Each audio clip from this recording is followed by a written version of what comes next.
महाराजाचे. संभाजी राजाचे तुकडे करून जेव्हा फेकले, गणपत महाराजांनी पुरे तुकडे फेकून उचलून आणले, शिवले आणि त्यांचा अंतिम संस्कार केला. म्हणून गणपत महाराजाचं नाव पडलं होतं गणपत शिवले. ज्यांनी तुकडे शिवले त्यांचं नाव पडलं होतं गणपत शिवले.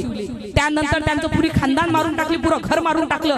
तरी गणपत महाराजांनी विचार केला की आमच्या राजाला आम्ही असं पडू देऊ नये. पूर्ण तुकडे उचलून आणले, शिवले आणि राजाचा अंतिम संस्कार केला. आणि तुमचा काय संभाजी राजा काय बाई, तुम्ही छत्रपती शिवाजी महाराजांना एकेरी भाषी म्हणता काय? तिथं मोठे दिवा लावायला येतात, जिथं पाहिजे तिथं. अरे खरंच जर तुम्हाला छत्रपती शिवाजी महाराजांच्या रस्त्यावर चालले असते तर तुमच्या हातून कोणाचे बलात्कार, कोणावर रेप झाले असते का रे हरामखोर हो? बिलकुल नाही, बिलकुल नाही.